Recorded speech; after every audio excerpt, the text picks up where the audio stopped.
So we kind of did, right? We did everything except for this estimation method. So, but let's see if we can add on to this next thing here. So I'm looking at a problem in 7.3. So we're just going to recap, okay?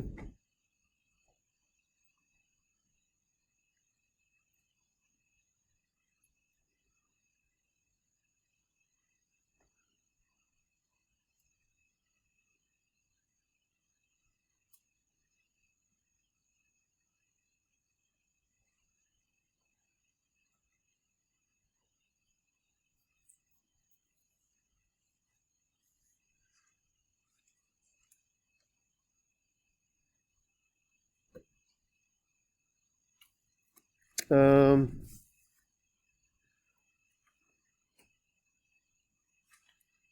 oh, 15 looks kind of nasty. Let's try 14. Xy sine x over y plus 1. Now, can you imagine what the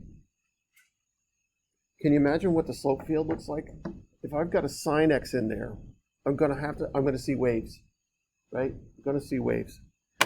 Wait till you do Calc 3, the three of you that do multivariable calculus. You pick up a rug and you see that thing that stops it from sliding underneath, but it's older, like grandma's house, right? And it's all bubbles. You know what I'm saying? Do you ever see that? It's like a sheet of like soft bubbles that you put under your rug so it doesn't slip. That's a sine surface. It's pretty cool when you go into 3 dimensions how you'll start to see different functions all over the place. So it's pretty interesting. So what's our process though? Our process is number 1, go into GeoGebra into a slope field, right?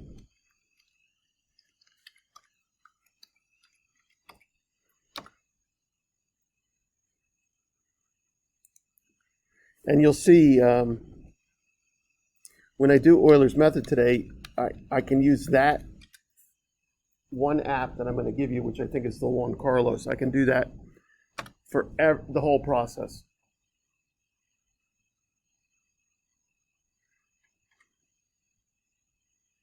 I think it's Phelps. They keep changing the order of things, but it's fine. Phelps is the one I really like, I think.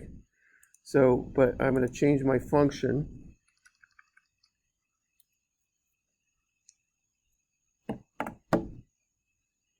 Xy sine x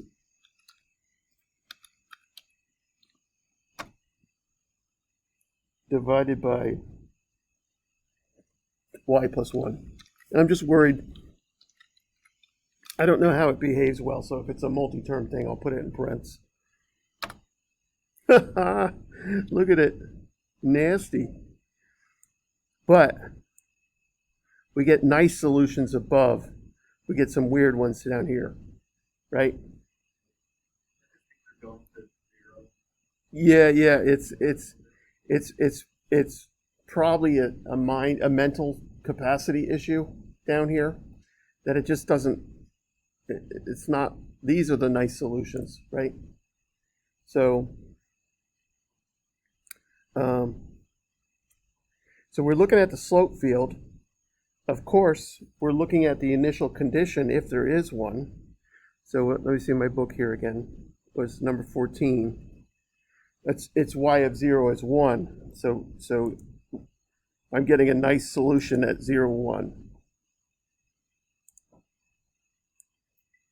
Right? And I love how you see the curve is in between all of these like channels, right? That's what we're looking for. Remember, those channels are created by tangent lines, right?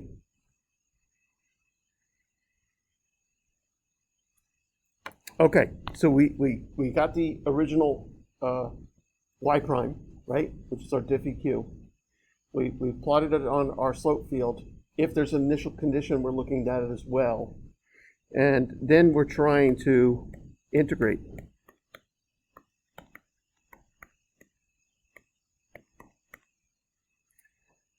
So dy dx, right? And I'm kind of really just trying to separate, and remember these are separable equations, my two pieces, a function of y and a function of x, right? Yes, you with me there? You're comfortable with that? Yep. And so I know I'm cross multiplying basically here, right? I get y plus 1 over y dy equals x sine x dx.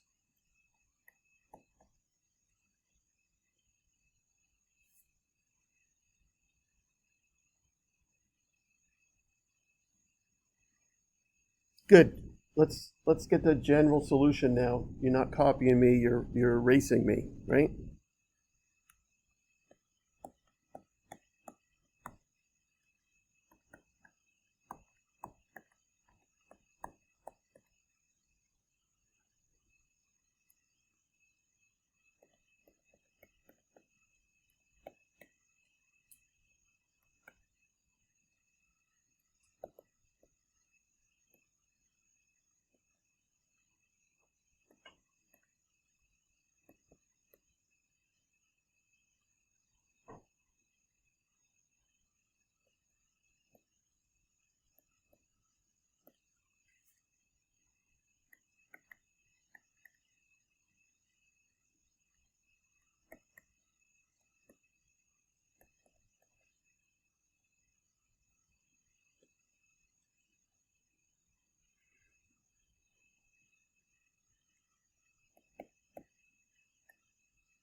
It's kind of debatable on whether I go further once I realize I cannot isolate y, right? You hear me there? Once I get y minus ln or plus ln of y, I know I can't get the y out of there. If I get the y out, the other one gets trapped inside the function, an exponential function, right?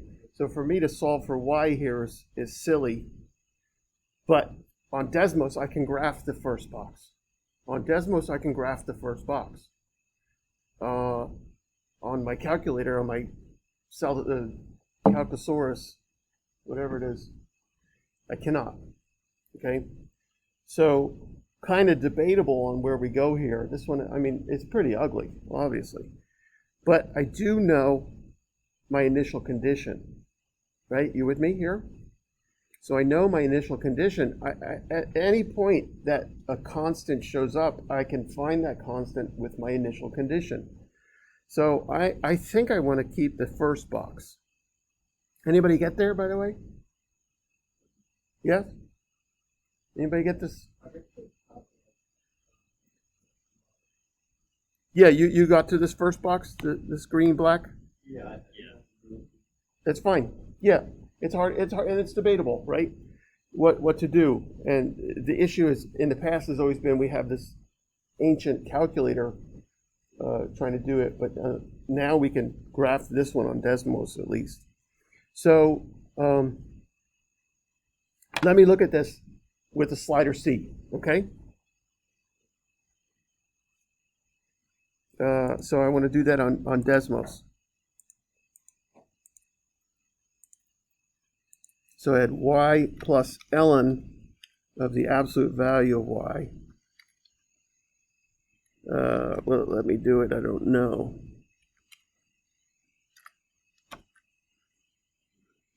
Equals sine x minus x cos x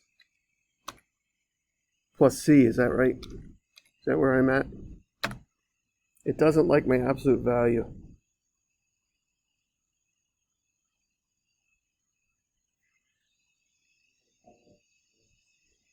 Yeah, I don't know why it doesn't like my absolute value, but let me see if I just ignored it for now.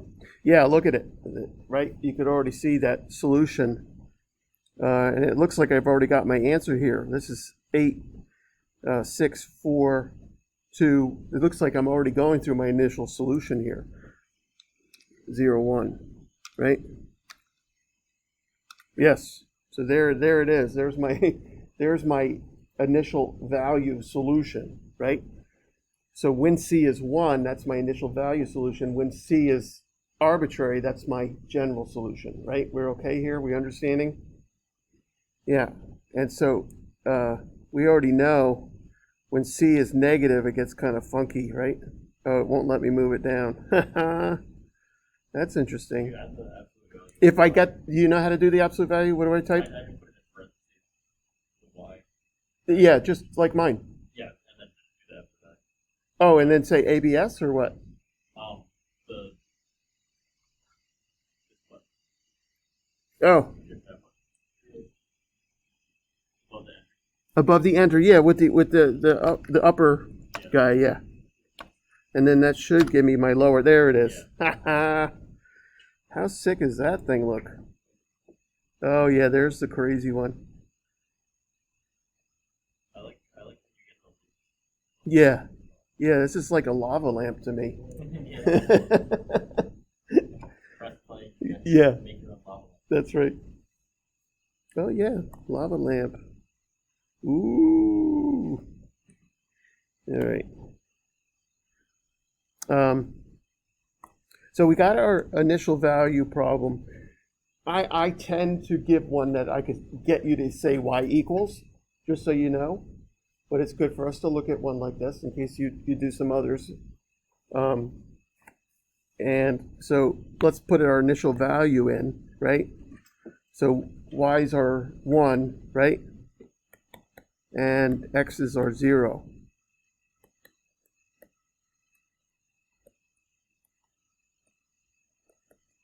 So everything's gone. So C is 1. Pretty simple, right? Okay, so this is our idea where we're going to go one step further. I wanna, if I know what happens when I put in x as 0, what happens when I predict the future and I put in x as 1, right? Now I can just put in 1, right? I can put in I guess I would probably put in a pi over 2 or something, right? And I have no problem putting that in because I found a solution. But what if I can't find a solution? How can I still predict what happens at 1, right? And that's where we're moving with this Euler's method.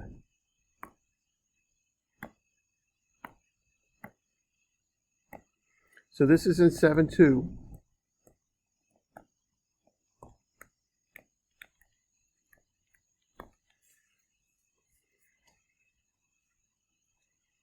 We're going to have some y prime, right? So we'll have some y prime, like xy, fine, doesn't matter. So what it means is if I'm moving, right?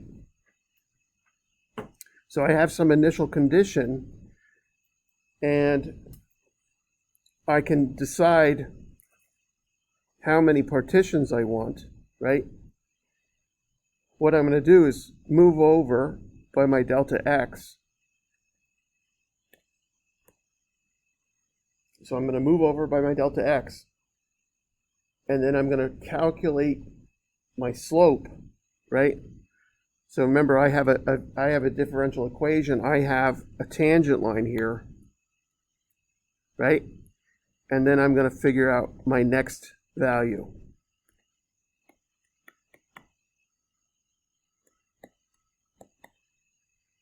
So I start with my initial condition. I decide how big my partitions are, right? You follow me? Like cutting up rectangles again? Saying, how far over do you want to move? Well, I know the slope, so now I know the height where that slope is, right? So delta x, right, is agreed upon. The slope is known.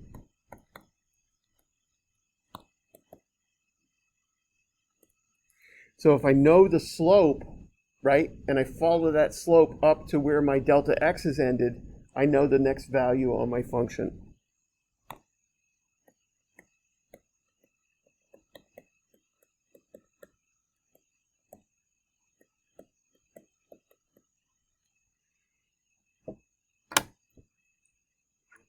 Because remember what's going on is, and I can't see it yet, but imagine here's my actual solution, right? Some kind of e to the x guy, right? So right at that one point, I can put the tangent line on there, right? Just because I drew my picture a little different. So where I'm at, I can draw the tangent line. I know the slope, right? So I draw that slope, and where I want to get to by however many delta x's I move over. So if I move to this one, I'm here, right? And then I move to the next one, then I'm here. And then I move to the next one, then I'm here. It's graphing out the solution using tangent lines. Okay. Now, what we're going to do is take a look at our method. And the method is very, very simple.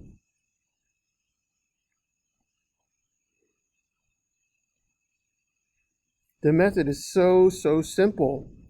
And you'll see here, and so we talked about all of this already. There's me creating a slope field by hand. I'm not going to ask you to do that. Right? There's general solutions.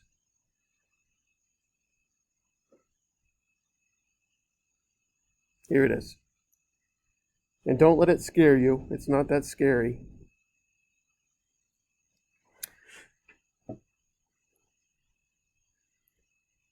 So this is important that you realize this, I have an initial condition, and that's right here. I don't know if you can see it. Let me see if I can highlight.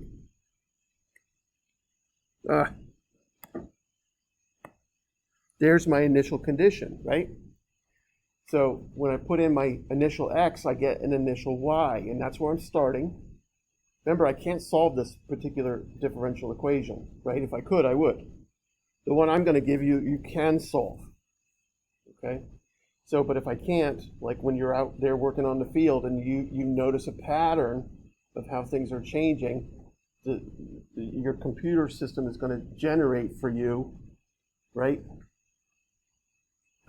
the density of the steel you need to use, or the amount of the chemical that you need to inject, or whatever.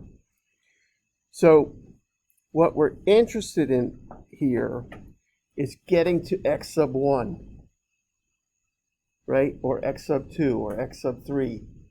And how am I going to move that? This part is weird to me. I like this guy as y prime.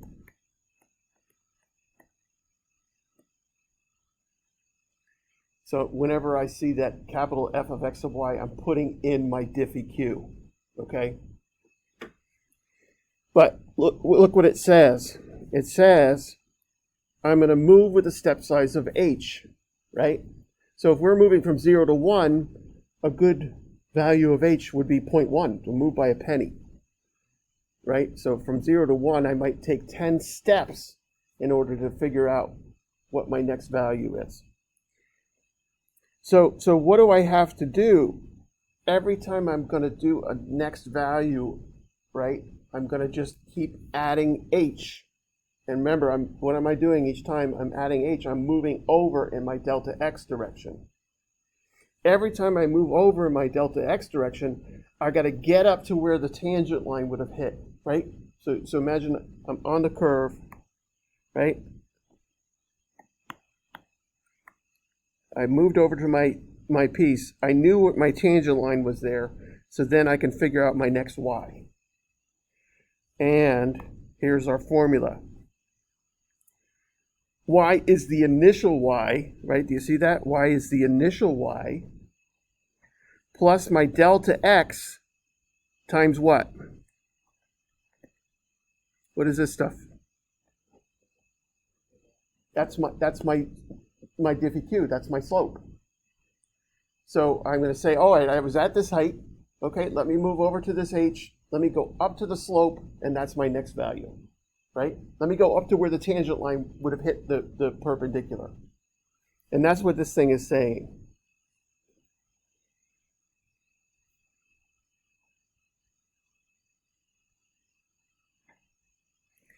Looks hideous. I don't know if you agree. It looks hideous, but it's really not tough at all. So I'm going to rewrite it to the way I want you to think about it, and then we'll do one real quick. Okay? So I don't like the book version of it.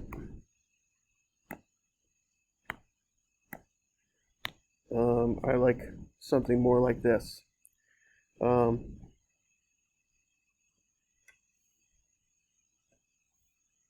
So we know our y x sub 0 equals y sub 0, right? And we're gonna just set our h, right? Let's say h equals 0.1, typically what we use all the time.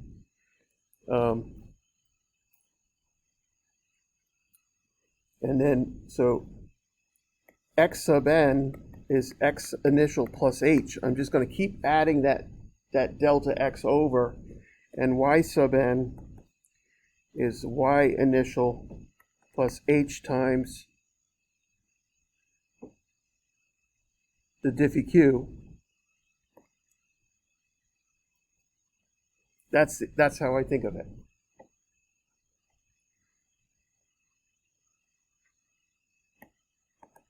So y prime is f, capital F, of x sub 0, y sub 0. Meaning I'm putting in the original values of x and y to calculate the slope, that tangent line, right? So this is really, I think, an easier way to think about it.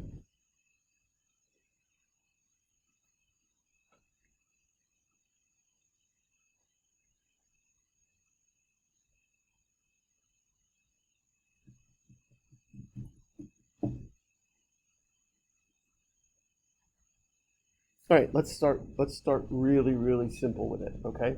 Now, I'm most likely going to say to you, let's use the GeoGebra app. So let's take a look at that first.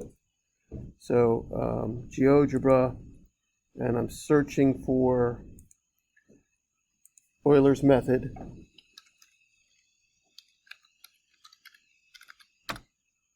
Oops.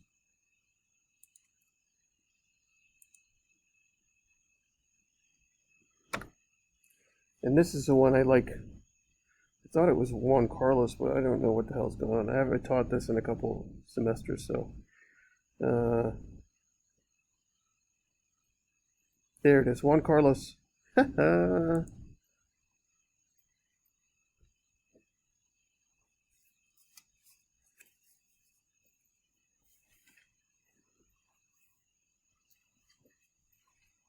So all my calculations are done for me, okay? We don't like arithmetic, right? But look at my H value of 0.3, and the purple line is, so the red dot is my initial condition, right? The purple line is the solution to the DiffyQ, and the blue line is my estimate. But look how close I get if I make this guy 0.1 instead of 0.3. Look at how much closer my line, my approximation is to my purple line, just by changing that particular value.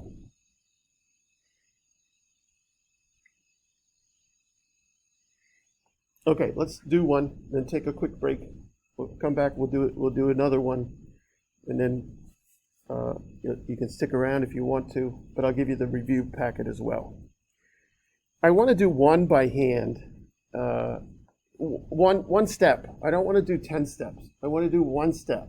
So I might say to you on the test, show me your calculation for your first step, which means from the initial condition to x is 0 to x is 0.1, right?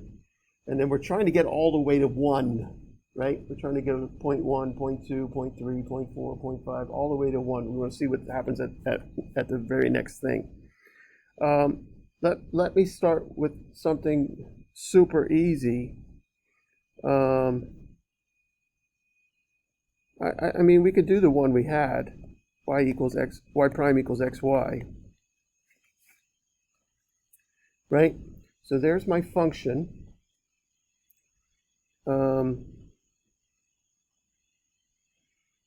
Let's solve this again. You remember doing this already? So we have dy dx equals xy. We have 1 over y dy equals x dx. Yes, you remember doing this already together yesterday? So I have the ln of the absolute value of y equals x squared over 2 plus c.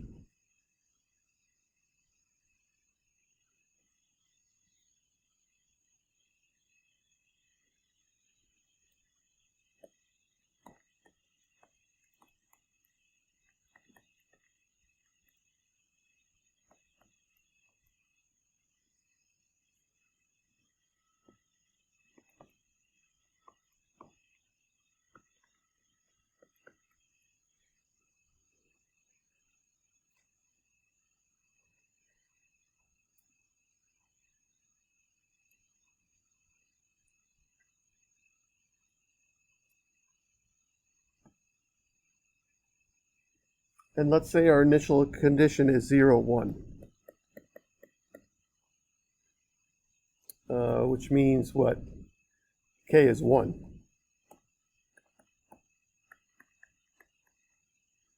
When we do these problems, when we do an estimate using Euler's method, there's always an initial condition. Remember, because we can't find the solution. So we got to start somewhere, right? We have to start somewhere. So, and again, we're just recognizing on our data screen, we're recognizing that the data I'm getting is all changing, right? It's changing, but there's one point that seems fixed. When I'm looking at my data, I can see some point that seems to be stable, and that's where I'm going to start, right? So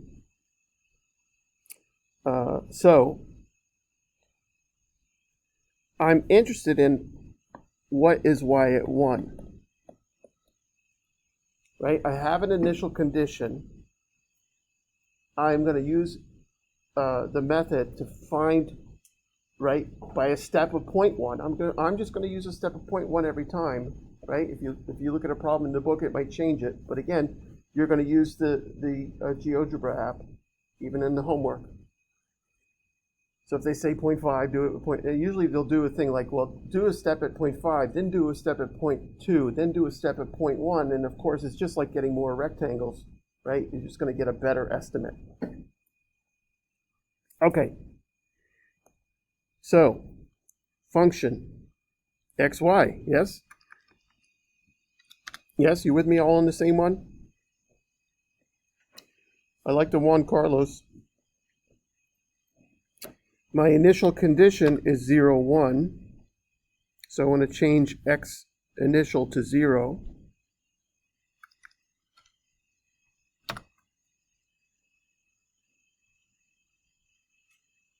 You remember when we did this, we said it kind of looks like a parabola, but gets square. Remember when we did this the first time? Like when my constant's really close to 0, it's almost looking like a square. It's looking like the letter U more than it's looking like a parabola, right? All right, well, we've got our next calculation already done for us. Our very next calculation, when I step over by x by 0.1, I get a y of 1. And I want to do that calculation right now, right? So what do I have? I have h at 0.1. I have x sub 0 as 0. I have y sub 0 as 1, right? I want to find x sub the first step. It's weird that I'm saying x sub 1, but so it's the initial x plus h. Obviously, the very next x is going to just move over by my delta x, right? Or my h step, I guess they're calling it. Yes, you with me? So what's y sub 1 though? Well, I had to put in the initial y, which is what? What's the initial y? Oops, initial y is 1. Plus h, 0.1, times my my initial point on my diffie q, which is x sub 0 times y sub 0, right? Yes, you with me? And that's just 0 times 1, so it's gone. So y sub 1 equals 1 plus 0.1 times 0 times 1. And that's the weird part in the notation in the book. I'm just putting in the two initial values from before. So I get 1.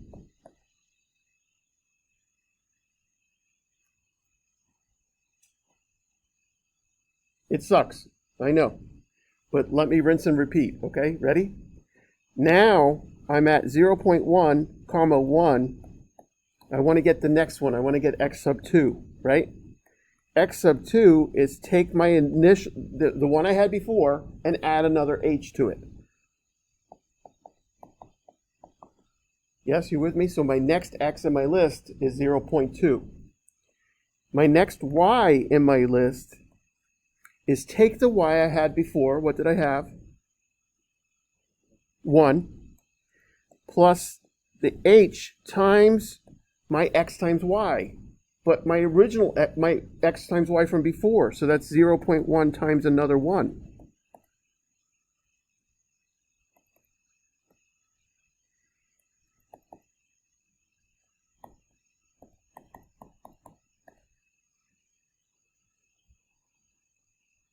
So it's really simple, but look how easy it is to get unorganized, right? Right?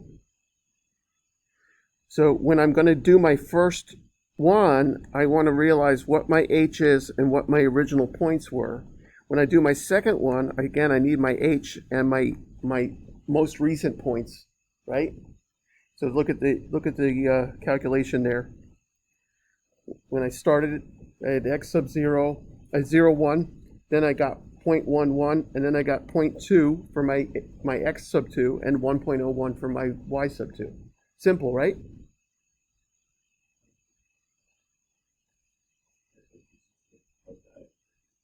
Yep, exactly.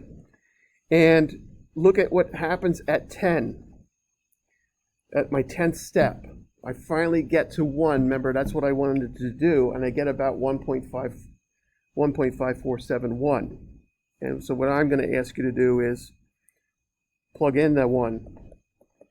So e to the 1 squared over 2, right? Gives me y sub 1 is what? E to the 1/2. And then calculator, square root of e.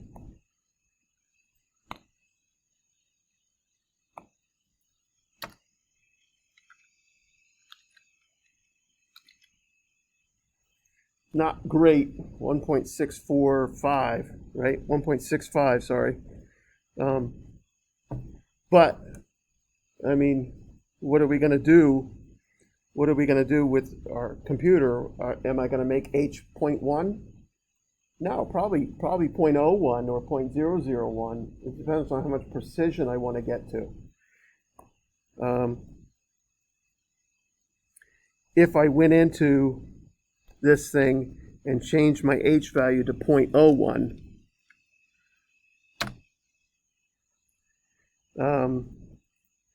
now look at it, I'm going to have to do 100 steps to get there, right? So I think I can just go to the right here. I hit the right arrow. I can only get to 30, damn it. So let me do 0.0.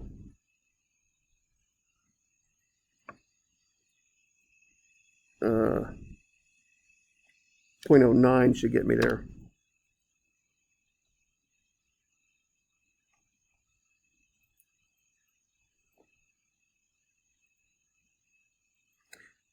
So look at in 12 steps or 11 steps, I got 0.99, right? Gave me 1.54. 0.108 gave me 1.668. That's closer, right? So the idea. Let me do 0.05.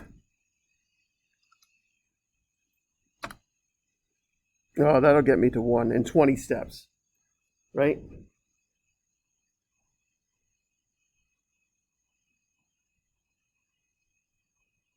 $1.6.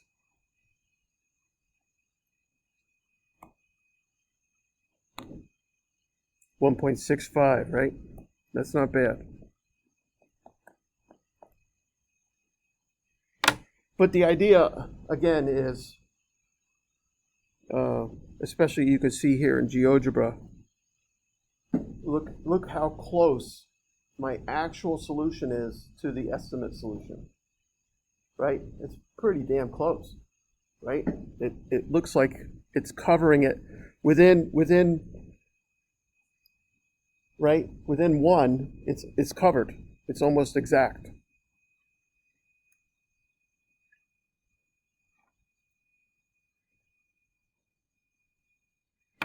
Okay, so here's the big picture.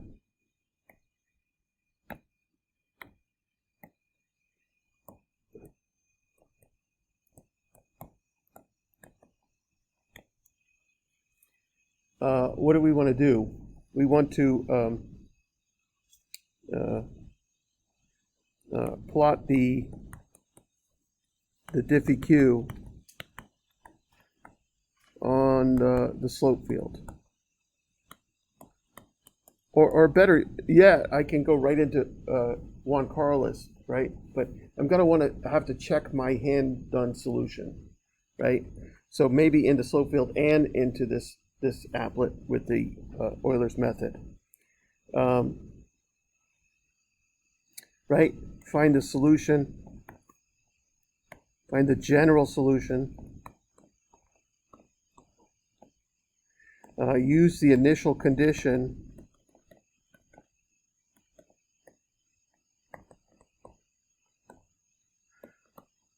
to find the initial condition solution.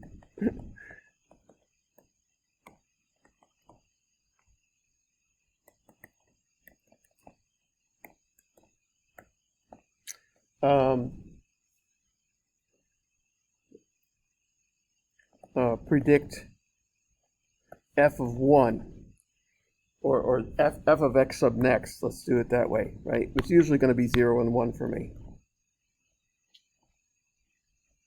So remember, we're saying, well, I know my initial condition, but what happens at 1? Or what happens at the next x that I want, right? And then we're going to use Euler's method to calculate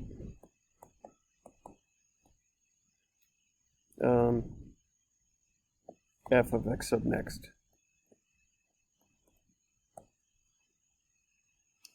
So really the same problem that we've been doing, right? Put this slope in the slope field. Find the solution. Find the initial condition solution, right? double check it on Desmos. Make sure you've got the same one that the slope field is showing you. Take your actual solution and predict for the next value that I am asking you to do, and then use Euler's method to see how close it gets. Usually with an H step of 0.1 or something like that.